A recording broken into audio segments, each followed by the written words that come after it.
Electric dipole in uniform electric field. तो हमें actual में करना क्या है, हमें इस एक्सप्रेशन को डेराइव करना है, torque P E sin theta, P E sin theta, इस एक्सप्रेशन को डेराइव करना है। टॉर्क, ये टॉर्क का सिंबल है, P क्या होता है, P इलेक्ट्रिक डाइपोल मोमेंट होता है, P equal to Q into 2A। किसी भी इलेक्ट्रिक डाइपोल के किसी एक चार्ज के प्रोडक्ट, किसी एक चार्ज के मैग्नीट्यूड और उसकी लेंथ का प्रोडक्ट। तो बच्चे बड़े लेट तक आ रहे हैं। तो क्लास के एंड में आपको कल के टेस्ट के रूल्स रेगुलेशंस कुछ बता दूंगा मैं। Okay now join. तो कल का जो टेस्ट होगा उसके रूल रेगुलेशंस भी आपको बता दूंगा किस तरह से टेस्ट होगा। तो हमें रिमेनिंग सारे टॉपिक्स रिवाइज करते हैं। हाफ क्लास में तो हम ये करेंगे बेस्ट, आज की हाफ क्लास में हम एक्सरसाइज के जो एग्जांपल्स हैं, सॉल्व एग्जांपल्स काफी इंटरेस्टिंग है कुछ, तो उनको हम देखेंगे। इस टॉपिक को डेराइव करने के लिए, ये जो एक्सप्रेशन है, जो फॉर्मूला है, इसको डेराइव करने के लिए हम सबसे पहले यूनिफॉर्म इलेक्ट्रिक फील्ड E को इस तरह से डिनोट करते हैं। Uniform electric field that means इस रीजन के किसी भी पॉइंट पर इलेक्ट्रिक फील्ड का मैग्नीट्यूड और इसकी डायरेक्शन दोनों सेम है, तो ये यूनिफॉर्म इलेक्ट्रिक फील्ड है। इस यूनिफॉर्म इलेक्ट्रिक फील्ड में अगर कोई इलेक्ट्रिक डाइपोल प्रेजेंट है, लेट ए बी एक इलेक्ट्रिक डाइपोल है और इस ए बी इलेक्ट्रिक डाइपोल की कुछ लेंथ होगी, L कह सकते हैं या फिर 2A इलेक्ट्रिक डाइपोल की लेंथ है, ये है centre of the dipole. B point पर लेट नेगेटिव चार्ज है, ए पॉइंट पर लेट पॉजिटिव चार्ज है। कोई भी चार्ज इलेक्ट्रिक फील्ड में क्या एक्सपीरियंस करता है, तो हम जानते हैं इलेक्ट्रिक फोर्स एक्सपीरियंस करता है। इलेक्ट्रिक फोर्स क्या होता है, charge into electric field intensity, charge into electric field intensity, ये है मैग्नीट्यूड की बात। अब डायरेक्शन की बात करें तो पॉजिटिव चार्ज फील्ड की डायरेक्शन में फोर्स एक्सपीरियंस करता है, पहली बात। नेगेटिव चार्ज फील्ड के, इलेक्ट्रिक फील्ड के अपोजिट डायरेक्शन में फोर्स एक्सपीरियंस करता है। दोनों फोर्स मैग्नीट्यूड में बिल्कुल सेम है ना। आपको जब डेरिवेशन करवाया था तो यहाँ मैंने F1 F2 लिखने को कहा था, क्योंकि इस फोर्स का डायरेक्शन राइट साइड में है, इस फोर्स का डायरेक्शन लेफ्ट साइड में है। फोर्स वेक्टर क्वांटिटी है, direction different, that means vector difference, vector different है। यहाँ पर मैं एक पैरेलल लाइन ड्रॉ कर रहा हूँ। This is called line of action of force F2. This is called line of action of force F1. इन दोनों लाइन ऑफ एक्शंस के बीच का परपेंडिकुलर डिस्टेंस फाइंड करने के लिए हमें यहाँ पर एक परपेंडिकुलर ड्रॉ करना है इस पॉइंट पर। इसको हम कह देते हैं लेट पॉइंट C। इसी मोमेंट पर इलेक्ट्रिक डाइपोल के लिए डाइपोल मोमेंट P का डायरेक्शन क्या होगा, तो इस मोमेंट पर डायरेक्शन हम देखें तो नेगेटिव टू पॉजिटिव, इस डायरेक्शन, नेगेटिव से पॉजिटिव की तरफ, ये है direction of P electric dipole moment. और uniform electric field horizontally right side में है, तो किसी भी पॉइंट पर इलेक्ट्रिक फील्ड का डायरेक्शन क्या है, राइट साइड। E का डायरेक्शन हमें दिख रहा है, E का डायरेक्शन होता है always from negative to positive, और उनके बीच का एंगल है यहाँ पर लेट थीटा, किसी मोमेंट पर एंगल थीटा। ओके, अब हम बात करें इस इलेक्ट्रिक डाइपोल पर कौन से फोर्स एक्ट कर रहे हैं, तो हमें क्लियर दिख रहा है। पॉजिटिव चार्ज पर F1 force magnitude Q into E, minus Q charge पर F2 force magnitude Q into E, magnitude same है। अगर किसी बॉडी पर इक्वल मैग्नीट्यूड के फोर्स ऑपोजिट डायरेक्शन में हो तो नेट फोर्स ऑलवेज क्या होता है, जीरो। ये 1 मार्क का क्वेश्चन बनता है। How much force an electric dipole experiences in uniform electric field, तो नेट फोर्स क्या होता है, जीरो फोर्स एक्सपीरियंस करता है। रीजन, पॉजिटिव चार्ज पर जितना फोर्स राइट साइड में है, नेगेटिव पर उतना ही लेफ्ट साइड में। बट ये दोनों फोर्स मिलकर डाइपोल को घुमाते हैं सेंटर O के अबाउट, डाइपोल को घुमाते हैं सेंटर O के अबाउट, डाइपोल को घुमाते हैं। इसका मतलब इस पर क्या अप्लाई करते हैं, टॉर्क, है ना। ऑब्जेक्ट्स को डिस्प्लेस करने के लिए नीड होती है फोर्स की, बट ऑब्जेक्ट्स को टर्न करने के लिए, घुमाने के लिए, रोटेट करने के लिए नीड होती है किसकी, टॉर्क की। टॉर्क, तो फोर्स हमें पता है लीनियर डिस्प्लेसमेंट देता है, टॉर्क क्या देता है, एंगुलर डिस्प्लेसमेंट देता है। तो ये इलेक्ट्रिक डाइपोल घूमने लग जाता है इस डायरेक्शन में। अभी जो प्रेजेंट कंडीशन दिख रही है आप देख सकते हैं, अगर किसी रॉड पर भी है ना एक एंड पर फोर्स राइट साइड में और दूसरे एंड पर फोर्स लेफ्ट साइड में हो तो ये ऐसे ही घूमेगी। तो घूमता है ये इलेक्ट्रिक डाइपोल, इसका मतलब इस पर टॉर्क एक्ट करता है। वो टॉर्क क्या होता है, तो इस पर्टिकुलर टॉपिक में टॉर्क होता है फोर्स इनटू, है ना, magnitude of either force into perpendicular distance between the line of action of force F1 and F2। F1 की लाइन ऑफ एक्शन ये है, F2 की लाइन ऑफ एक्शन ये है। इन दोनों फोर्सेस की लाइन ऑफ एक्शन का परपेंडिकुलर डिस्टेंस है AC, और राइट एंगल ट्राइंगल ABC में, राइट एंगल ट्राइंगल ABC में AC क्या है, तो आई थिंक AC है 2A sin थीटा। इस राइट एंगल ट्राइंगल से आप सीधा सीधा परपेंडिकुलर AC पता लगा सकते हैं क्या, 2A sin theta. Value put करते हैं, torque equal to Q into E। बस ये टॉपिक एंडिंग की तरफ है, समझने वाली बात है। डायग्राम और ये एक्सप्रेशन अगर एग्जाम में आता है तो डायग्राम के बाद इस एक्सप्रेशन को एग्जामिनर देखता है कि क्या कर रहा है स्टूडेंट।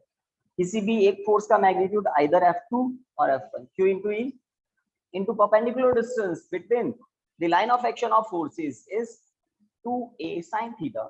अगर कोई इलेक्ट्रिक डाइपोल की लेंथ को d लिख दे तो यहाँ उसको लिखना होगा d sin थीटा, कोई फर्क नहीं पड़ता, क्योंकि 2A को Q से प्रोडक्ट करते हैं तो हमें क्या मिलता है P। अगर आप इलेक्ट्रिक डाइपोल की लेंथ को d ले लेते हैं तब भी आपको क्या मिलेगा P, है ना। Torque equal to Q into 2A E sine theta, तो Q इंटू 2A हो जाता है P E sine theta. Topic easy है, छोटा है, इम्पोर्टेंट है। अभी भी बच्चे पीछे हैं क्या? ओके गाइस, तो आपके पास भी कोई डाउट हो आप पूछ सकते हैं, और हम गॉस लॉ और उसके एप्लीकेशन की तरफ आगे बढ़ने वाले हैं ना। इलेक्ट्रिक फ्लक्स, गॉस लॉ और उसके एप्लीकेशन। ओके, तो इलेक्ट्रिक डाइपोल से रिलेटेड 3 मेजर टॉपिक्स हैं। एक्सियल पॉइंट पर इलेक्ट्रिक फील्ड पूरा डेरिवेशन है, इक्वेटोरियल पॉइंट पर इलेक्ट्रिक फील्ड पूरा डेरिवेशन है, और torque on the electric dipole in uniform electric field के आपके सामने। तो डायग्राम को बनाकर आपको एग्जाम में इसको थोड़ा सा एक्सप्लेन करके ये डेरिवेशन के स्टेप्स लिखने होते हैं। अब हम बात कर लेते हैं, एक छोटा टॉपिक है इलेक्ट्रिक फील्ड लाइंस, उसकी बात करके हम इलेक्ट्रिक फ्लक्स, देन है ना एक टॉपिक छूटा हुआ है इलेक्ट्रिक फील्ड लाइंस, को हम बात करते हैं। तो इलेक्ट्रिक फील्ड लाइंस होती क्या है ना।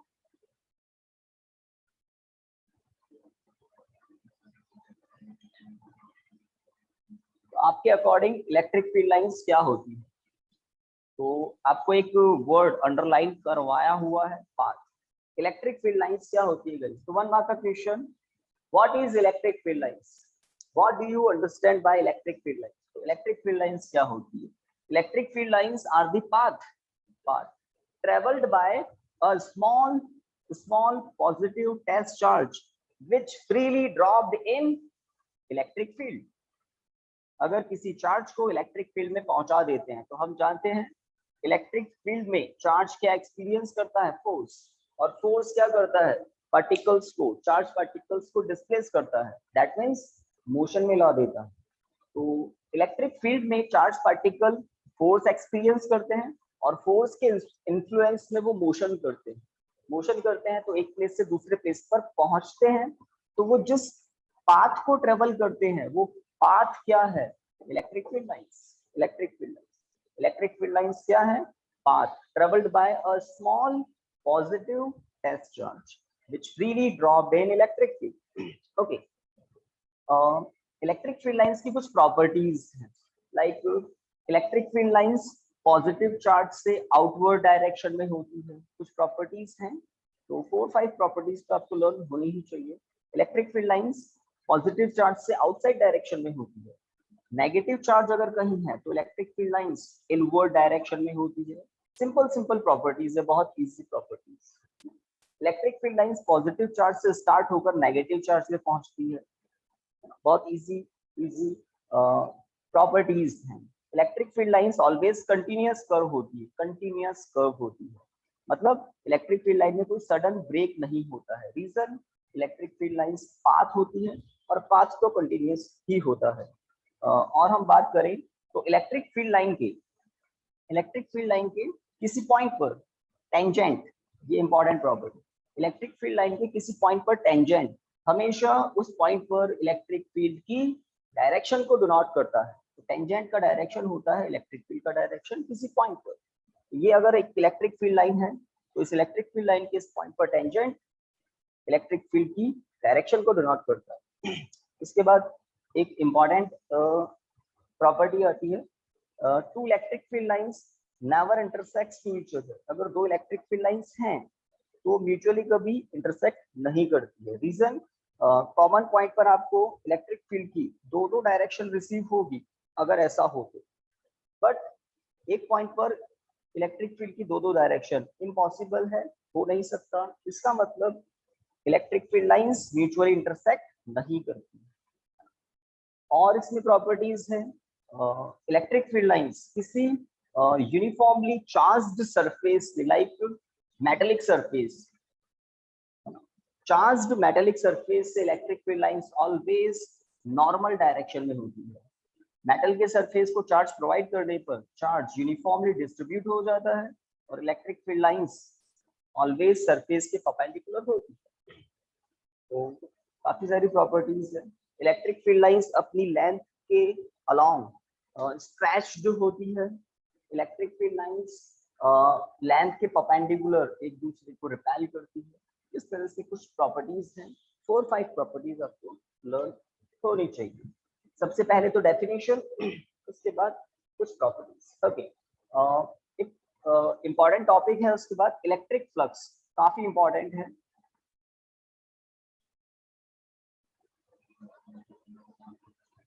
इलेक्ट्रिक फ्लक्स क्या होता है, तो इसके बाद गॉस लॉ और उसके एप्लीकेशन, फिर हम हमारे एनसीईआरटी के एग्जांपल्स पर आएंगे।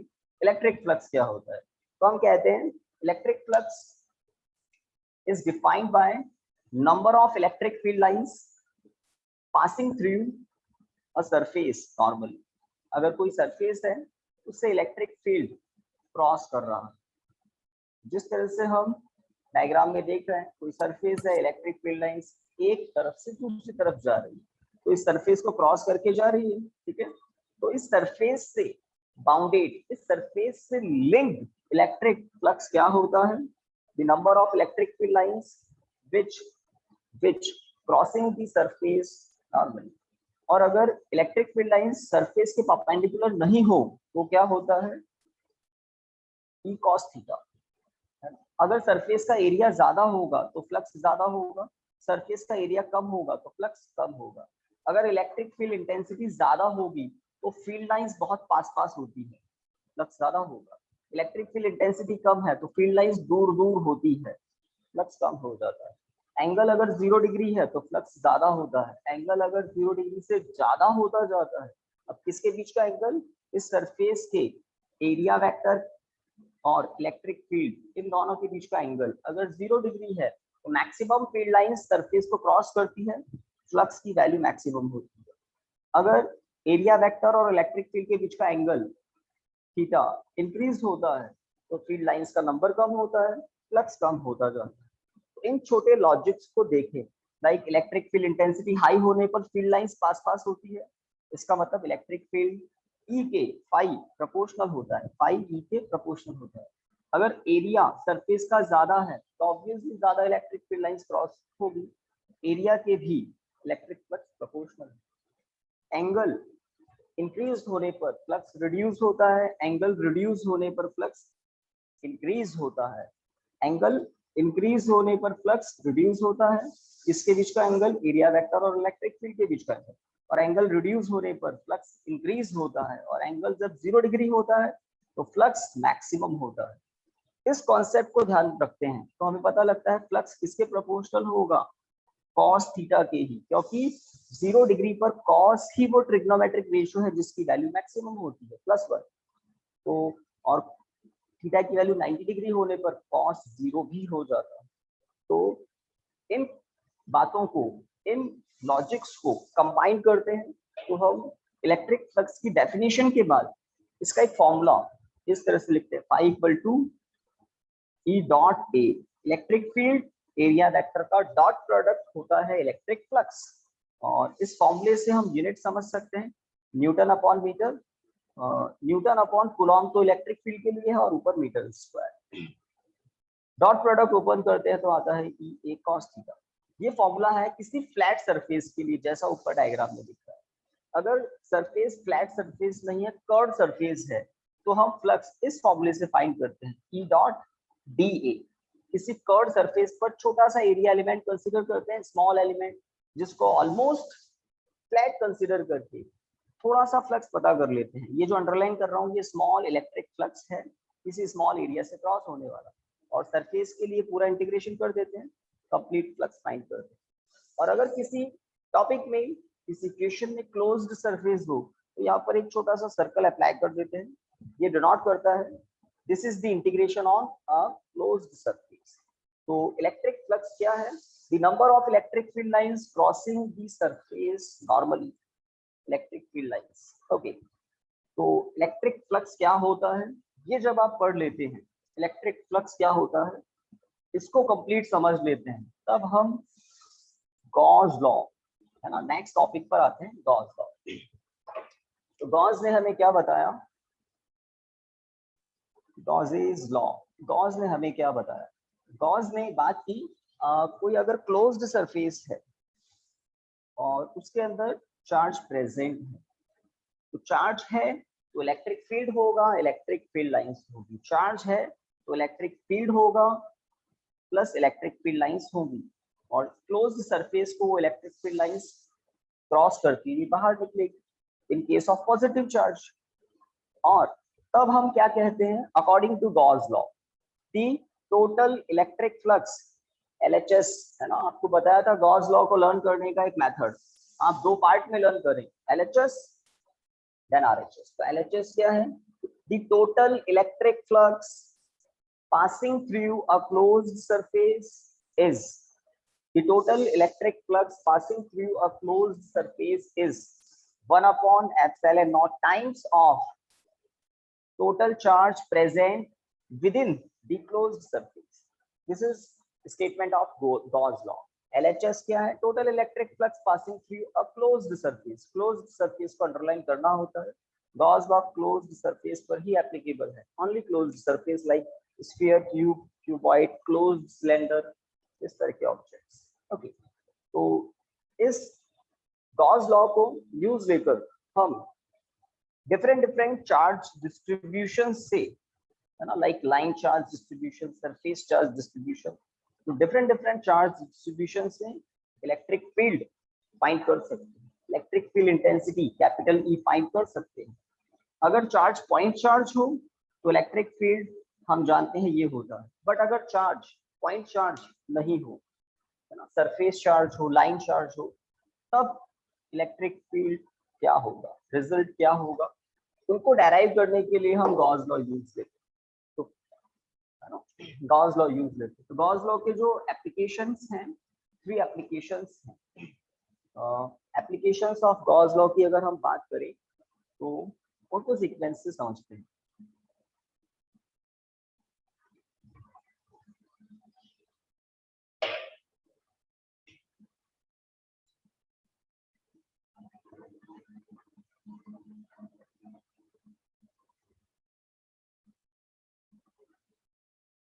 एप्लीकेशंस ऑफ गॉस लॉ में फर्स्ट है किसी होलो स्फीयर जिसकी रेडियस कैपिटल R है और उसके सरफेस पर Q चार्ज यूनिफॉर्मली डिस्ट्रीब्यूटेड है, प्लस Q चार्ज, और इसके सेंटर O से बाहर ऑब्जर्वेशन पॉइंट P पर इलेक्ट्रिक फील्ड फाइंड आउट करना है, और वो इलेक्ट्रिक फील्ड क्या आता है, तो हमें पता है E आउट। बाहर इलेक्ट्रिक फील्ड क्या होता है, तो बाहर इलेक्ट्रिक फील्ड होता है KQ upon R square, where small r is what, distance OP, O से P तक का डिस्टेंस होता है। इसके डेरिवेशन को कैसे करते हैं अभी हम बात करेंगे। एक एप्लीकेशन तो ये है गॉस लॉ का। सेकंड एप्लीकेशन में हम देख सकते हैं, अगर, है ना, किसी थिन वायर पर इलेक्ट्रिक चार्ज यूनिफॉर्मली डिस्ट्रीब्यूटेड है, किसी थिन वायर पर इलेक्ट्रिक चार्ज यूनिफॉर्मली डिस्ट्रीब्यूटेड है, जिसकी लीनियर चार्ज डेंसिटी है lambda, linear charge density lambda है, उस वायर से परपेंडिकुलर r डिस्टेंस पर प्रेजेंट पॉइंट P पर आपको इलेक्ट्रिक फील्ड फाइंड आउट करना होता है। और कैसे फाइंड आउट करते हैं हम एक r रेडियस का, है ना, वायर से जितनी परपेंडिकुलर डिस्टेंस है उतनी ही रेडियस का एक गाउसियन सिलेंड्रिकल सरफेस कंसीडर करते हैं, कंस्ट्रक्ट करते हैं और P पॉइंट पर इलेक्ट्रिक फील्ड फाइंड करते हैं। और वो कितना आता है, वो आता है E equal to 2k lambda upon r, r का स्क्वायर नहीं है। एक और एप्लीकेशन है, एप्लीकेशन थर्ड, अगर चार्ज किसी सरफेस पर यूनिफॉर्मली डिस्ट्रीब्यूटेड है ना, यूनिफॉर्मली डिस्ट्रीब्यूटेड है, जिसकी सरफेस चार्ज डेंसिटी है सिग्मा, प्लस सिग्मा या माइनस सिग्मा, है ना, तो सरफेस से वही परपेंडिकुलर r डिस्टेंस पर इलेक्ट्रिक फील्ड फाइंड करना होता है। और उसका फॉर्मूला इंटरेस्टिंग है, sigma upon 2 epsilon not, one and only formula जिसमें इलेक्ट्रिक फील्ड डिस्टेंस पर डिपेंड नहीं करता। इसमें करता है, इसमें भी करता है, इसमें नहीं करता। इस टॉपिक के तो स्पेशल केस भी बताए थे, है ना। ई मैक्स सरफेस पर इलेक्ट्रिक फील्ड मैक्सिमम होता है और वो होता है KQ upon r square, capital R, radius of the sphere. अंदर इलेक्ट्रिक फील्ड सडनली जीरो हो जाता है, काफी बच्चों को याद आ गया होगा, अंदर इलेक्ट्रिक फील्ड सडनली जीरो हो जाता है। अब ये फॉर्मूलाज फॉर्मुलेट कैसे करते हैं, तो गॉस लॉ के एप्लीकेशन का नेचर सेम है। इन सभी फॉर्मूलाज को फॉर्मुलेट करने के लिए 1 2 3 इनको फॉर्मुलेट करने के लिए हम एक जैसा मेथड यूज लेते हैं, है ना। हम 2 टाइम फ्लक्स फाइंड आउट करते हैं, एक बार मैथमेटिकली और एक बार गॉस लॉ यूज लेकर। तो आपको रिवीजन करना चाहिए ताकि आपको बहुत सारी चीजें फटाफट याद आए एग्जाम। ओके, जैसे कल टेस्ट ले रहे हैं तो चीजें जल्दी याद आती है, तो कॉन्फिडेंस बना रहता है।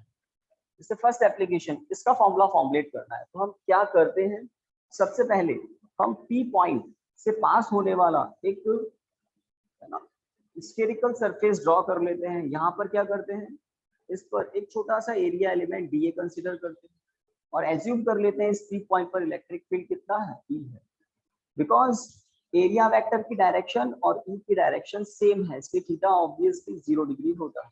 हम इस छोटे से एलिमेंट से पास होने वाले थोड़े से फ्लक्स, स्मॉल फ्लक्स के लिए फॉर्मूला लिखते हैं E dot DA, E dot DA।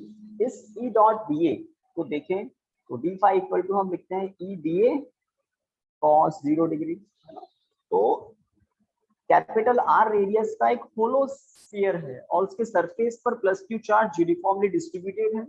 Charge है तो इलेक्ट्रिक फील्ड होगा, तो हमें आउटसाइडर पॉइंट P पर इलेक्ट्रिक फील्ड फाइंड करना है और इसी के लिए डेरिवेशन करते हैं।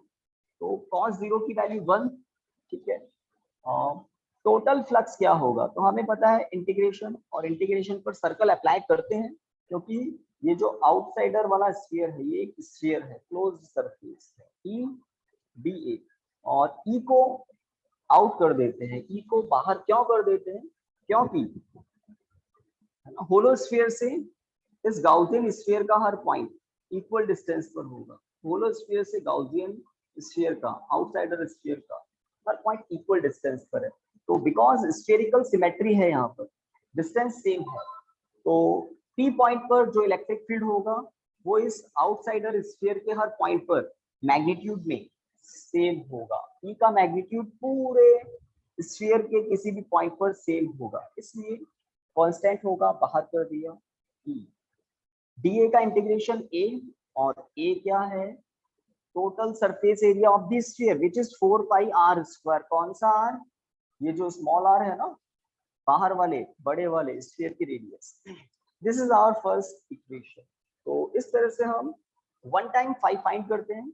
सेकंड टाइम 5 फाइंड करना बहुत इजी है, गॉस लॉ यूज करके हम लिखते हैं हमारे आंसर में क्या, because the hollow sphere is completely lies inside the large sphere or inside the sphere of radius r, hence Q charge present inside the sphere of radius small r. So total electric flux passing through the outsider sphere according to Gauss law is phi equal to Q upon epsilon naught. तो ये Q charge completely अंदर है किसके, इस sphere के। तो इस sphere से बाहर वाले इस स्फीयर से पास होने वाला फ्लक्स गॉस लॉ से ये होगा। इन दोनों इक्वेशन को कंपेयर करते हैं और हमारे ये आंसर आ जाता है, बाहर इलेक्ट्रिक फील्ड आ जाता है। ये जहां जहां मैंने ई लिखा है ये इलेक्ट्रिक फील्ड कहाँ वाला है, बाहर वाला है। इक्वेशन 1 और 2 से सभी को क्लियर दिख रहा है, बट ये आपको सबको आता है, रिवीजन इसलिए करना है ताकि थोड़ी एक्सीलेंसी हो जाए। Q upon 4 pi epsilon naught R square, और इसको आप ऐसे भी लिख सकते हैं equal to KQ upon R square. Equation 1 2 लाना एक इंपॉर्टेंट काम है। इन दोनों के बाद आप कंपेयर करते हैं 1 और 2 को, दोनों के LHS सेम है, RHS को कंपेयर करते हैं। तो ये एक एप्लीकेशन है गॉस लॉ का। जब चार्ज पॉइंट चार्ज नहीं होता तब हम इलेक्ट्रिक फील्ड इस तरह से फाइंड करते हैं। और इस स्पेशल टॉपिक में एक बात पता लगती है, वो हमने नोट करके लिखी थी। इस फॉर्मूले से हमें क्या इंफॉर्मेशन मिल रही है, हमें क्या पता लग रहा है। इस फॉर्मूले से हमें पता लग रहा है कि चार्ज ठीक है, पॉइंट चार्ज नहीं है, है ना, कैपिटल आर रेडियस के स्फीयर के ऊपर डिस्ट्रीब्यूटेड है, बट इस फॉर्मूले से पता लग रहा है कि ये क्यू चार्ज इस तरह से बिहेव करता है जैसे ये स्फीयर के सेंटर पर ही प्रेजेंट। क्योंकि अगर क्यू चार्ज ओ पॉइंट पर हो तो आर डिस्टेंस पर जो पी पॉइंट है उस पर इलेक्ट्रिक फील्ड यही होता है ना, KQ upon R square due to a point charge. ऐसा ही फॉर्मूला है। तो इससे एक बात ये भी पता लगती है, सरफेस पर इलेक्ट्रिक फील्ड मैक्सिमम होता है। जैसे ही ऑब्जर्वेशन पॉइंट पी स्फीयर के अंदर पहुंच जाता है, इलेक्ट्रिक फील्ड सडनली जीरो हो जाता है। उसका रीजन भी आपको पता है, क्योंकि अगर ऑब्जर्वेशन पॉइंट पी अंदर हो तो हमें पता है ये चार्ज सरफेस पर है, अंदर नहीं है। इस छोटे वाले स्फीयर के अंदर चार्ज ही नहीं होगा। चार्ज नहीं होगा तो इक्वेशन 2 फाइव इक्वल टू 0 आएगा, और जब आप कंपेयर करेंगे 1 और 2 को तो आंसर भी 0 आएगा। तो अंदर इलेक्ट्रिक फील्ड 0 होता है किसी यूनिफॉर्मली चार्ज्ड होलो स्फीयर के लिए। ओके, लाइन चार्ज डिस्ट्रीब्यूशन से इलेक्ट्रिक फील्ड पता करते हैं ना। आपके पास कोई डाउट हो तो ये दो टॉपिक हमारे हो जाएं, इसके बाद आप पूछ सकते हैं। कुछ एग्जांपल्स भी हम देखने वाले हैं। ओके गाइस, तो लाइन चार्ज डिस्ट्रीब्यूशन वाला मान लो टॉपिक आ गया, तो आप क्या करेंगे, सबसे पहले तो डायग्राम, सबसे पहला काम तो डायग्राम। भाई कोई म्यूटेड नहीं है आई थिंक, देखो सबसे पहले तो हम डायग्राम बनाते हैं और डायग्राम के बाद क्या करते हैं वो देखते हैं। कौन था, ठीक है, थैंक यू। ये भाई अटेंडेंस ले लेते हैं। ओके गाइस, तो ये जो सिलेंडर है आपको सभी को पता है सिलेंडर के टोटल कितने पार्ट होते हैं, कितने सरफेस होते हैं, तो 3 है ना। स्फीयर को हम डिवाइड नहीं कर सकते, स्फीयर तो कंप्लीट एक कंप्लीट सिंगल सरफेस है 4 पाई आर स्क्वायर। स्फीयर को आप डिवाइड कर सकते हैं, स्फीयर के सरफेस को डिवाइड कर सकते हैं, upper circular face, lower circular face and curve surface. तो जब हम किसी स्ट्रेट वायर पर चार्ज को यूनिफॉर्मली डिस्ट्रीब्यूटेड कंसीडर कर लेते हैं, तब हम कहते हैं इस मेटल के वायर से जो इलेक्ट्रिक फील्ड लाइंस आउट हो रही होगी उसकी डायरेक्शन होगी normal to the wire, wire के परपेंडिकुलर। किसी भी पॉइंट पर इलेक्ट्रिक फील्ड का डायरेक्शन होगा perpendicular to the length of the wire. तो ऑब्वियसली ये electric field lines curve surface को तो परपेंडिकुलरली क्रॉस कर रही है, सिलेंडर के कर्व सरफेस को तो परपेंडिकुलरली क्रॉस कर रही है, बट ये जो सर्कुलर एरिया है ना, आर रेडियस के सिलेंडर का ये जो सर्कुलर एरिया है, इसको कोई भी इलेक्ट्रिक फील्ड लाइन क्रॉस नहीं करेगी, पैरेलली ऊपर या नीचे से या सरफेस के प्लेन में से निकल जाएगी। अगर मैं यहाँ पर एक छोटा सा एरिया एलिमेंट ले लूँ, है ना, लाइक DA1, आपको ऐसा ही बताया होगा, और लोअर सर्कुलर सरफेस पर एक छोटा सा एरिया एलिमेंट ले लूँ लाइक DA2, इस पर भी इलेक्ट्रिक फील्ड का जो डायरेक्शन होगा वो इस सरफेस पर इलेक्ट्रिक फील्ड का डायरेक्शन ऑब्वियसली वायर की लेंथ के परपेंडिकुलर डायरेक्शन में होगा। यहाँ पर एंगल 90 डिग्री होगा, यहाँ पर एंगल 90 डिग्री होगा। किसके बीच का एंगल, इलेक्ट्रिक फील्ड की डायरेक्शन और एरिया एलिमेंट के बीच का एंगल। इस अपर सर्कुलर सरफेस पर भी एरिया एलिमेंट और इलेक्ट्रिक फील्ड के बीच का एंगल 90 डिग्री होगा। बट जो कर्व सरफेस है ना, यहाँ पर अगर आप छोटा सा एरिया एलिमेंट ले, कहीं पर भी एज्यूम कर सकते हैं कर्व सरफेस के किसी भी पॉइंट पर, तो यहाँ पर ये जो एरिया एलिमेंट होगा लेट DA3, इसका डायरेक्शन और इलेक्ट्रिक फील्ड का डायरेक्शन सेम होगा। इस पॉइंट पर थीटा की वैल्यू 0 डिग्री है, तब हम पी पॉइंट पर इलेक्ट्रिक फील्ड फाइंड करने के लिए वही काम करते हैं। वन टाइम फ्लक्स फाइंड करेंगे मैथमेटिकली इंटीग्रेशन यूज लेकर, second time same flux find करेंगे, same flux Gauss law use लेकर। तो पहले फ्लक्स फाइंड करते हैं टोटल इलेक्ट्रिक फ्लक्स। इस टॉपिक में टोटल इलेक्ट्रिक फ्लक्स क्या होगा, integration over a closed surface E dot A, ये ई डॉट डी ए है, डी ए मतलब एरिया एलिमेंट। ये एरिया एलिमेंट कहीं भी हो सकता है, अपर सर्कुलर सरफेस पर, लोअर पर या कर्व सरफेस पर, क्योंकि कंप्लीट सिलेंडर के लिए ये इंटीग्रेशन लिखा गया है, सर्कल दिखाई दे रहा है, ये इंटीग्रेशन कंप्लीट क्लोज्ड सिलेंडर के लिए है। तो ये area element D a general है, कहीं भी हो सकता है, बट जहां होगा ये ई इलेक्ट्रिक फील्ड उसी प्लेस पर होगा। फिर कंप्लीट इंटीग्रेशन को डिवाइड कर सकते हैं हम 3 पार्ट में। विच 3 parts, upper circular surface, lower circular surface and curved surface of the cylinder. तो डिवाइड करते हैं, आपको याद आ गया होगा जो बच्चे रेगुलर हैं। पहला integration E dot D A one, E dot D A one plus दूसरा इंटीग्रेशन। अब ये इंडिविजुअल जो इंटीग्रेशन है इस पर हम ऐसे सर्कल अप्लाई नहीं करते, क्योंकि ये क्लोज सरफेस के लिए नहीं है, ये इंडिविजुअल सरफेसेस के लिए। Okay, second integration E dot D A two, lower circular surface के लिए। Third integration E dot D A three, this is for curve surface. अब हमें एंगल की वैल्यू क्लियर दिख रही है, डी ए वन के लिए एंगल 90, डी ए टू के लिए भी यहाँ एंगल 90। तो इन दो इंटीग्रेशन को आप फटाफट जीरो कर सकते हैं, फटाफट जीरो कर सकते हैं। एक स्टेप लिख दें, cos 90 वाला, देन जीरो जीरो। यहाँ पर cos 0 की वैल्यू हमें पता है 1 होती है, और e dA3 integration, e dA3 cos 0 की वैल्यू 1।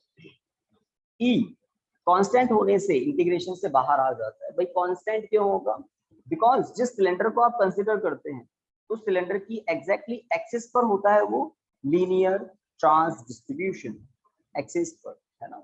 तो अगर चार्ज एक्सिस पर है तो कर्व सरफेस का हर पॉइंट चार्ज से इक्वल डिस्टेंस पर है, तो कर्व सरफेस के किसी भी पॉइंट पर इलेक्ट्रिक फील्ड मैग्नीट्यूड में सेम होगा, सेम होगा तो इंटीग्रेशन से बाहर, कांस्टेंट है से इंटीग्रेशन से बाहर। तो 90 डिग्री इन दोनों को जीरो कर देता है, cos 0 1 होता है। dA3 क्या होगा, तो आप सभी को पता है dA3 क्या है, dA3 का इंटीग्रेशन करना है। dA3 क्या है, आप में से कोई बताएं dA3 क्या है, डायग्राम में दिख रहा है dA3 क्या है, कर्व सरफेस का एक छोटा सा एलिमेंट है। तो dA3 क्या है, बिल्कुल सही सोच रहे हैं, dA3 सिलेंडर के कर्व सरफेस का छोटा सा एलिमेंट है, और इंटीग्रेशन से क्या मिलता है, कंप्लीट, है ना, सम करता है इंटीग्रेशन। तो dA3 जिसका पार्ट है उसका कंप्लीट एरिया मिल जाएगा इंटीग्रेशन से। तो dA3 किसका पार्ट है, सिलेंडर के कर्व सरफेस का, इंटीग्रेशन से क्या मिलेगा, कंप्लीट कर्व सरफेस 2 पाई r।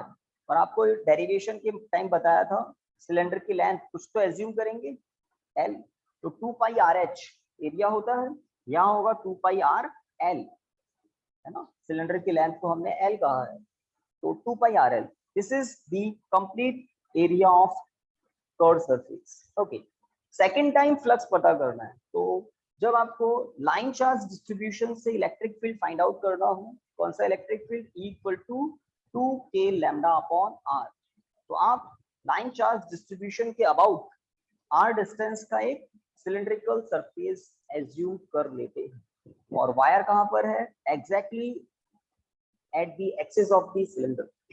ओके, तो वन टाइम हमने मैथमेटिकली फ्लक्स पता कर लिया, इक्वेशन 1। सेकंड टाइम फ्लक्स पता करने से पहले हमें पता होना चाहिए हमारे क्लोज्ड सरफेस के अंदर चार्ज कितना है, चार्ज कितना है।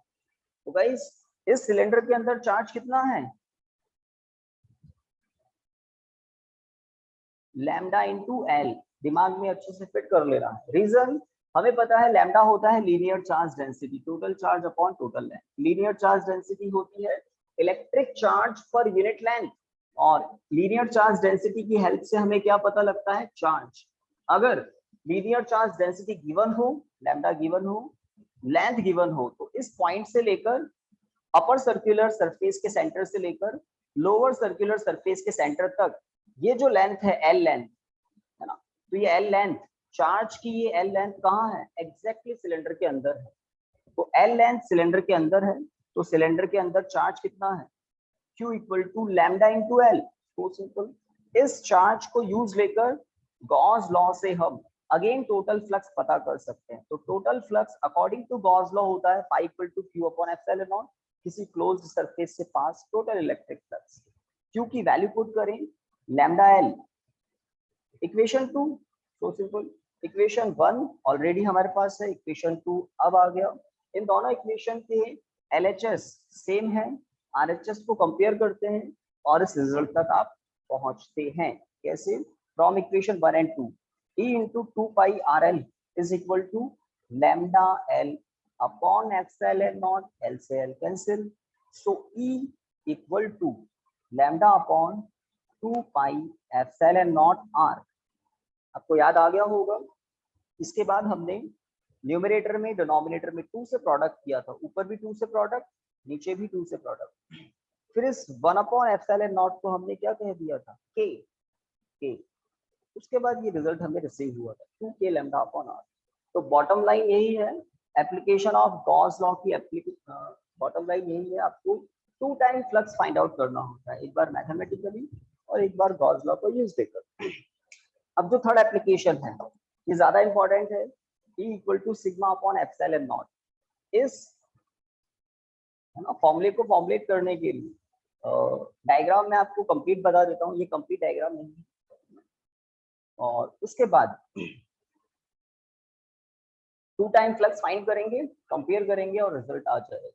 और रिजल्ट से हमें पता लगेगा डिस्टेंस पर डिपेंड नहीं करता फ्लक्स, डिस्टेंस पर डिपेंड नहीं करता फ्लक्स।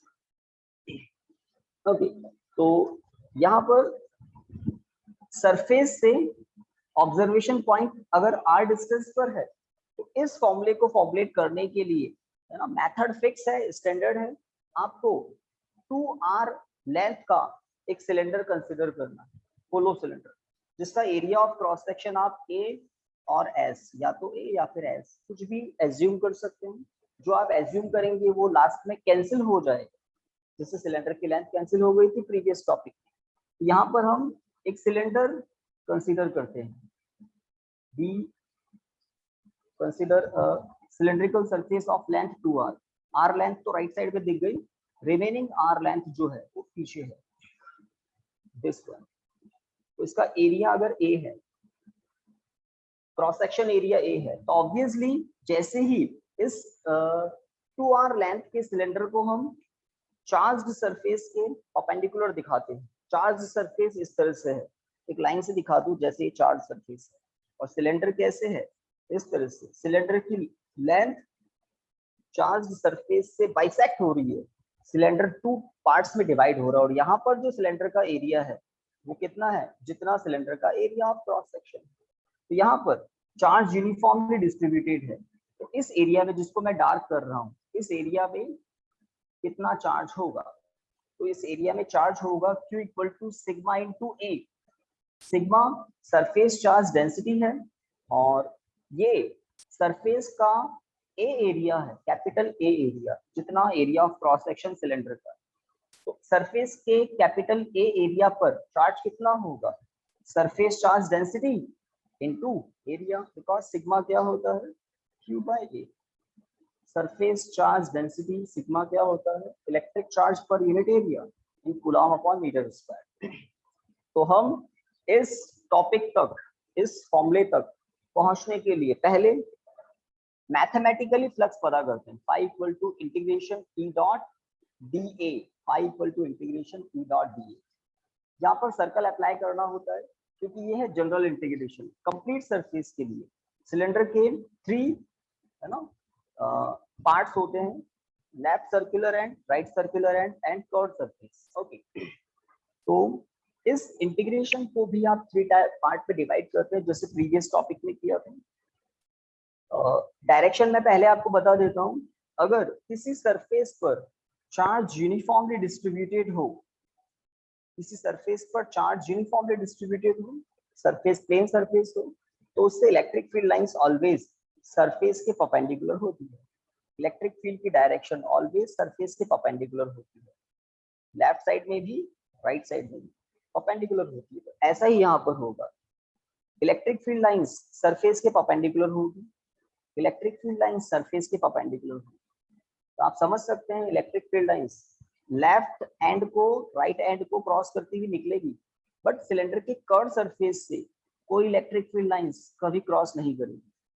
इसका मतलब जो टोटल फ्लक्स हम फाइंड आउट करेंगे मैथमेटिकली, वो कहाँ से पास होगा, कुछ लेफ्ट एंड से और कुछ राइट एंड से। कर्व सरफेस से कुछ भी पास नहीं होगा, कुछ भी क्रॉस नहीं होगा फ्लक्स। तो 3 पार्ट्स डिवाइड करते हैं और एंगल की बात करते हैं। तो लेफ्ट एंड के यहाँ पर थीटा 0 डिग्री होगा, राइट एंड के यहाँ पर भी एरिया वेक्टर और इलेक्ट्रिक फील्ड के बीच का एंगल 0 डिग्री होगा। कर्व सरफेस के यहाँ पर एरिया एलिमेंट और इलेक्ट्रिक फील्ड के बीच का एंगल 90 डिग्री होगा, थीटा इक्वल टू 90 डिग्री होगा। तो देखते हैं इलेक्ट्रिक फील्ड और एरिया वेक्टर का डॉट प्रोडक्ट है, सर्कल बता रहा है, ये जनरल इंटीग्रेशन है। कंप्लीट सिलेंडर के लिए हम इसको 3 पार्ट पे डिवाइड करते हैं, E dot D A one पहले की तरह, second E dot D A two है ना, third E dot D A three. अब यहाँ पर ये आपकी चॉइस होती है कि डी ए वन आप कहाँ कंसिडर कर रहे हैं। तो मान लेता हूँ डी ए वन कहाँ पर है, लेफ्ट सर्कुलर एंड पर। मान लेता हूँ डी ए टू कहाँ पर है, राइट सर्कुलर एंड पर। और एज्यूम कर लेते हैं डी ए थ्री एलिमेंट कहाँ पर है, सिलेंडर के कर्व सरफेस पर। तो ऑब्वियसली यहाँ पर थीटा 0 डिग्री होगा, इस इंटीग्रेशन के लिए भी थीटा 0 डिग्री होगा, बट इस इंटीग्रेशन के लिए थीटा क्या होगा, 90 डिग्री होगा। तब हमारा नेक्स्ट स्टेप क्या हो जाता है, E d A one integration, E d A two integration, और ये 0 बिकॉज cos 90 0। एक और बात, ये दोनों and left and right and, अभी हमें नहीं पता कि ये इलेक्ट्रिक फील्ड डिस्टेंस पर डिपेंड करता है या नहीं, है ना। तो हम मान लेते हैं कि डिस्टेंस पर डिपेंड करता है। तो सरफेस से इस लेफ्ट एंड का डिस्टेंस r है, सरफेस से इस राइट एंड का डिस्टेंस भी r ही है। तो हमारे लिए ये दोनों इलेक्ट्रिक फील्ड है ना मैग्नीट्यूड में सेम होंगे। तो E out integration of D A one, again E out integration of D A two. और हमारे इस सिलेंडर के एरिया ऑफ क्रॉस सेक्शन की वैल्यू कैपिटल ए है। तो डी ए वन किसका पार्ट है, लेफ्ट एंड के इस एरिया का। डी ए टू क्या है, राइट एंड के इस कैपिटल ए एरिया का। इंटीग्रेशन से क्या मिलता है, कंप्लीट एरिया। तो डी ए वन का इंटीग्रेशन होगा A, complete area. D A two का भी इंटीग्रेशन ए ही होगा, क्योंकि डी ए टू किसका पार्ट है, इस ए एरिया का। Okay, phi equal to 2EA, equation 1, first equation. हमें पता है इस सिलेंड्रिकल सरफेस के अंदर चार्ज कितना है, sigma into A, capital A area पर जो चार्ज है सिग्मा इंटू ए।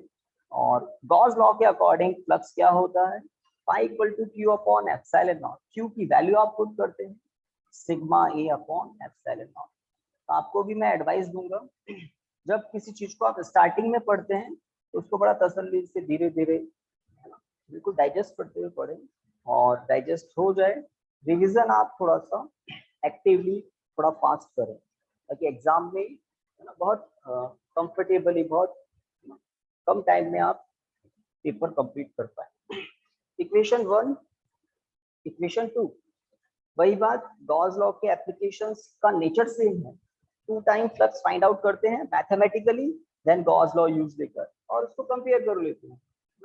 एक ही क्लोज्ड सरफेस से पास होने वाला फ्लक्स 2 टाइम फाइंड आउट कर लिया, तो एलएचएस तो सेम होना ही है, ऑब्वियस सी बात। अब इसको कंपेयर कर लेते हैं, 2EA equal to sigma A upon epsilon naught. ये area of cross section cancel, so E equal to sigma upon 2 epsilon naught. चीजें समझ लें, अंडरस्टैंड कर लें, देन उनको अच्छे से प्रिपेयर कर लें। इस फॉर्मूले से पता लग रहा है कि इलेक्ट्रिक फील्ड डिस्टेंस पर डिपेंड नहीं करता। Electric field due to an infinitely charged sheet, uniformly charged sheet, does not depends on the distance from the sheet. ये इलेक्ट्रिक फील्ड डिस्टेंस पर डिपेंड नहीं करता, ओनली किस पर करता है, सिग्मा पर। ओके गाइस, पहले टाइम देख लें। अभी हमारे पास 10 मिनट्स हैं, तो कुछ एक दो क्वेश्चन मैं आपको बता दूं इन 10 मिनट्स में, जो आपके टेक्स्ट बुक में एज ए एग्जाम्पल प्रिंटेड होंगे। मे बी आपने कुछ किए होंगे, कुछ आपसे नहीं हुए होंगे, कुछ क्वेश्चन बड़े अच्छे हैं, इंटरेस्टिंग।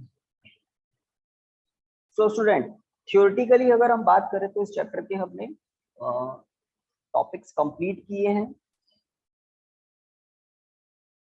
नोट्स जो आपने बनाए हैं उनको देखकर आपको भी काम पूरा करना है। इसमें कुछ 3-4 क्वेश्चंस हम कर लेते हैं और आप भी उनको अच्छे से देखें। जैसे 1.2 फर्स्ट क्वेश्चन जो आपको एग्जाम्पल में करना होगा, क्योंकि फर्स्ट एग्जाम्पल सॉल्व करने वाला नहीं है ना, ये एक सिंगल मेटेलिक स्फीयर को इंडक्शन मेथड से कैसे चार्ज करते हैं वो बता रहा है।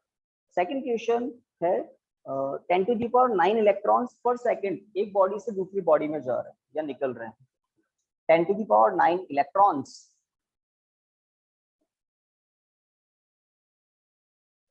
10⁹ इलेक्ट्रॉन्स पर सेकंड बॉडी लूज कर रही है। बॉडी पर 1 कूलॉम चार्ज अपीयर होने में कितना टाइम लगेगा, ये पूछ रहे हैं आपसे एग्जाम्पल नंबर सेकंड में 1.2 एग्जाम्पल नंबर 1.2 में। तो टाइम कैसे फाइंड करते हैं, है ना? तो आपको टोटल चार्ज कितना बोला है 1 कूलॉम, इस बॉडी पर टोटल चार्ज कितना हो जाना चाहिए 1 कूलॉम। पर सेकंड कितने इलेक्ट्रॉन लूज कर रही है बॉडी, 10⁹ इलेक्ट्रॉन। दैट मीन्स पर सेकंड कितना चार्ज जनरेट होगा बॉडी पर, ये आप सोचिए। तो आई थिंक पर सेकंड अगर मैं एज्यूम कर लूं Q0 चार्ज पर सेकंड बॉडी पर आ रहा है, तो वो Q0 चार्ज क्या होगा 10⁹ इंटू 1.6 इंटू 10⁻⁻19। क्योंकि अगर बॉडी एक इलेक्ट्रॉन लूज करती है तो उस पर इतना पॉजिटिव चार्ज आ जाता है 1.6 10⁻⁻19। बट बॉडी पर सेकंड कितने इलेक्ट्रॉन लूज कर रही है 10⁹ इलेक्ट्रॉन्स। तो पर सेकंड बॉडी पर कितना चार्ज आएगा, है ना, 10⁹ से प्रोडक्ट कर दिया, तो Q0 जो पर सेकंड चार्ज आ रहा है वो आ गया 1.6 इंटू 10⁻10 कूलॉम। इतना चार्ज पर सेकंड आ रहा है बॉडी पर, है ना। अब हमें टाइम पता लगाना है कि जितने टाइम में बॉडी पर 1 कूलॉम चार्ज आ जाएगा, तो ऑब्वियसली टाइम कैसे मिलेगा आपको, टोटल चार्ज अपॉन चार्ज पर सेकंड। आप कोई कुछ कह रहा है, बोलिए। तो एग्जांपल आप लोग पढ़ना, a body loses 10⁹ electron per second, है ना। How long it takes to appear 1 coulomb charge. तो बॉडी पर 1 कूलॉम चार्ज अपीयर होने में कितना टाइम लग जाएगा, हाउ लॉन्ग, ऐसा कुछ होना चाहिए। तो हमें पता है पर सेकंड बॉडी अगर इतने इलेक्ट्रॉन्स लूज कर रही है तो पर सेकंड बॉडी पर कितना चार्ज आ रहा है, इतना हमने पता कर लिया नंबर ऑफ इलेक्ट्रॉन्स और इलेक्ट्रॉन के चार्ज को प्रोडक्ट करके। अब टोटल टाइम पता कर रहा है ना, तो टोटल टाइम क्या हो जाएगा, total charge upon charge appear पर सेकंड, चार्ज अपीयर पर। यहाँ पर एक्चुअल में इसकी यूनिट होनी चाहिए कूलॉम पर सेकंड, आपको सोचिए, है ना। ये वो चार्ज है जो पर सेकंड आ रहा है, दिस मच कूलॉम पर सेकंड। तो यहाँ पर आप देख सकते हैं इसकी यूनिट कूलॉम है और Q0 की यूनिट क्या है, कूलॉम पर सेकंड। कूलॉम अपॉन कूलॉम पर सेकंड क्या होगा, कूलॉम अपॉन कूलॉम पर सेकंड क्या हो जाएगा फाइनली, सेकंड। डिनोमिनेटर का डिनोमिनेटर न्यूमरेटर में आता है। तो ये जो Q0 है ये क्या है, चार्ज अपीयर्स पर सेकंड, चार्ज अपीयर्स पर सेकंड। इस फॉर्मूले से आपको टोटल टाइम पता लग जाएगा इन सेकंड्स। देन सेकंड्स को आवर्स में, डेज में, मंथ में या ईयर में कन्वर्ट कर सकते हैं। तो टोटल चार्ज है 1 कूलॉम, 1 कूलम बहुत बड़ा अमाउंट होता है चार्ज का। Q नॉट जो है वो 1.6 10⁻⁻10 कूलम पर सेकेंड। तो कितना टाइम होगा ये? एक बार आपने ऐसा किया था, 1.6 से डिवाइड किया था, तो आई थिंक 6.25 ऐसा कुछ रिसीव हुआ था। और कितना हो जाएगा ये? 10⁻9 सेकेंड्स। गाइस कितने सेकेंड? 6.25 into 10⁻9 second. ये भी एक अच्छा क्वेश्चन है, इजी क्वेश्चन है, ज्यादा कॉम्प्लिकेटेड तो नहीं। ओके, हो जाएगा गाइस। 2 स्टेप्स हैं।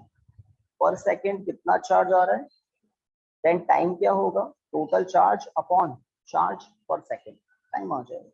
और इस टाइम को आप है ना ईयर में कन्वर्ट कर सकते हैं। इस टाइम को ईयर में कैसे कन्वर्ट करेंगे? सेकेंड्स में जो टाइम है इसको ईयर में कन्वर्ट कैसे करेंगे? 60 इंटू 60, 60 इंटू 60 से डिवाइड करते ही आवर्स में कन्वर्ट हो जाता है टाइम। देन 365.25 है ना, number of days in a year. 365.25 days होते हैं एक ईयर में। उससे पहले मैं 24 और लिख देता हूँ। 24 से डिवाइड करते ही अब है ना टाइम किस में कन्वर्ट हो जाता है? आवर्स से डे में, क्योंकि हमें पता है 24 आवर्स इक्वल टू 1 डे। अब 365.25 से भी डिवाइड कर दें तो आपका ये जो आंसर अब आएगा ये किस में होगा?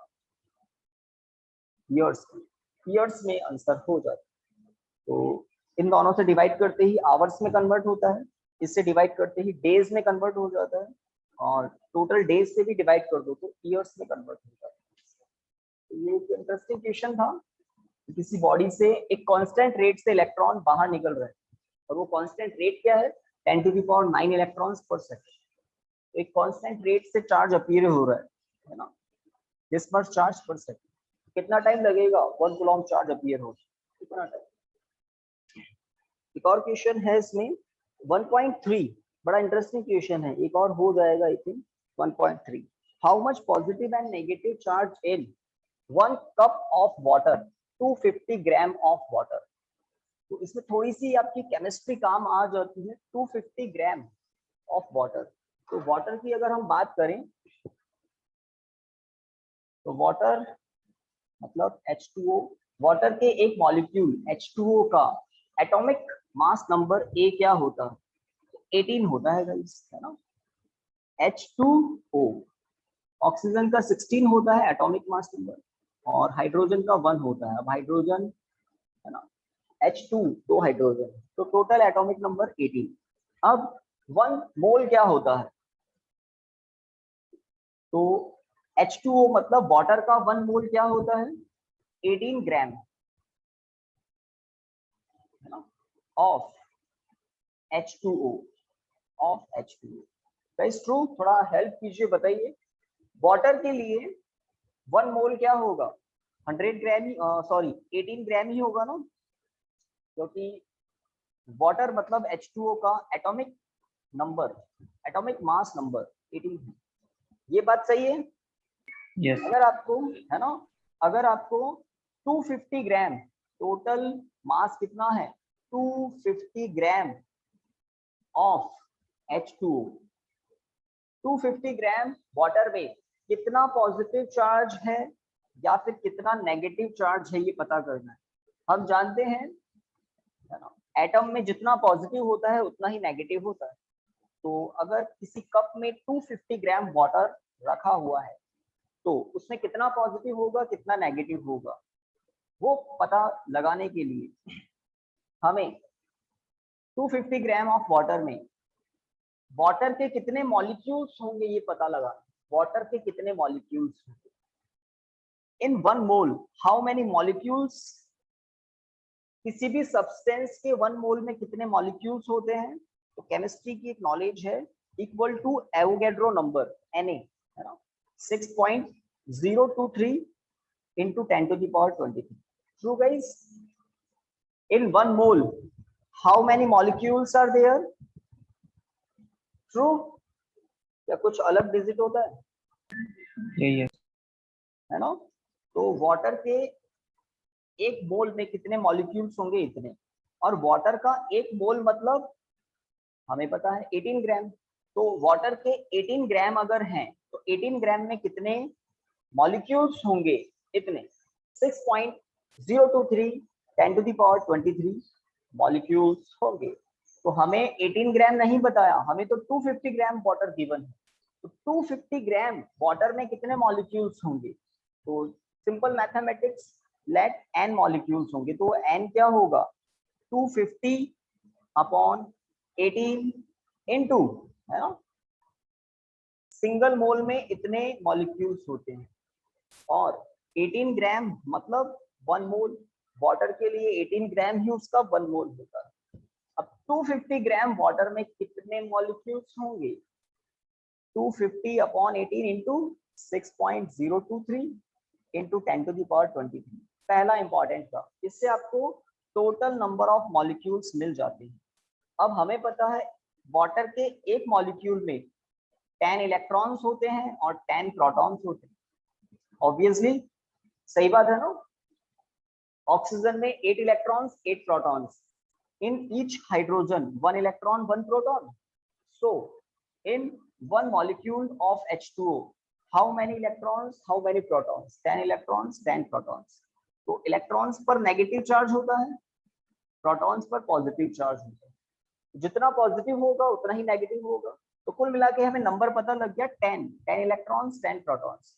इलेक्ट्रॉन पर प्रोटॉन पर चार्ज का मैग्नीट्यूड आप सब जानते हैं 1.6 10 to the power -19। इलेक्ट्रॉन हो या प्रोटॉन हो, चार्ज का मैग्नीट्यूड ये होगा। तो अगर आपको टोटल चार्ज पता करना है, स्मॉल क्यू से लिखें या कैपिटल क्यू से, तो टोटल चार्ज क्या होगा, 10 into 1.6 into 10 to the power -19। This is charge of one molecule. एक मॉलिक्यूल में इतना पॉजिटिव और इतना नेगेटिव होता है। H2O वाटर के एक मॉलिक्यूल में इतना पॉजिटिव और इतना नेगेटिव होता है। अब मॉलिक्यूल्स कितने हैं, 250 ग्राम में मॉलिक्यूल्स कितने हैं वो हम ऑलरेडी पता पहले से कर चुके हैं। तो अब इसको आप अगर 250 divided by 18 into 6.023 into 10 to the power 23 इनसे प्रोडक्ट कर दो तो आपको आंसर मिल जाएगा। तो ये कॉन्सेप्ट है। बच्चे जब टेक्स्ट बुक में सॉल्यूशन देखते हैं तो काफी बच्चे कंफ्यूज होते रहते हैं कि ये एक्सप्रेशन में डिजिट्स आई कैसे, 10 आया कैसे, या कुछ नंबर आए कैसे, ये रेशो आया कैसे, है ना। बस इसको सॉल्व करेंगे आंसर आ जाएगा, दैट्स इट। इसको सॉल्व करना पड़ेगा, आंसर आएगा। तो ये एक इंटरेस्टिंग क्वेश्चन था। और बहुत सारे हैं ना, अभी तो बहुत सारे क्वेश्चंस हैं, बट आज की क्लास में तो हम ले नहीं पाएंगे, उनको भी हम जरूर करेंगे, बट आज नहीं हो पाएंगे। तो मॉर्निंग में 10 o'clock मिलते हैं गाइस लाइव। आपको अपनी साइड से वीडियो ऑन रखना होगा। जब टेस्ट कंप्लीट हो जाएगा तो आपको अपनी आंसर शीट की मोबाइल से पिक लेनी है और पीडीएफ में फॉर्म पीडीएफ में कन्वर्ट करके मुझे सेंड करना है। चेक करके मैं आपको वापस रीसेंड करूंगा। Thank you students. Sir close loop का मतलब क्या होता है? क्या कह रहे हो? क्लोज लूप्स का मतलब क्या होता है सर? क्लोज लूप आप जो बोल रहे हो वही होता है, मैं समझा नहीं। आप पूछना क्या चाह रहे हो? आप कंप्लीट बात तो खुद ही बोल रहे हो। क्लोज लूप, सर वो इलेक्ट्रिक फील्ड लाइन की प्रॉपर्टीज थी ना, वो क्लोज हाँ। लूप नहीं करती, तो उसका लूप मतलब आप क्या? समझते हो ना, लाइक रिंग। रिंग क्या है? एक क्लोज लूप है। रिंग, एलिप्स, रिंग समझते हैं ना। हाँ सर। तो रिंग क्या है? एक क्लोज लूप है, बस। बिल्कुल एक प्रॉपर्टी है, आपने बिल्कुल सही कहा। Electric field lines never makes a close loop. तो क्लोज लूप मतलब क्लोज लूप लाइक रिंग, है ना, okay. Like ring. Okay guys, thank you. Thank you.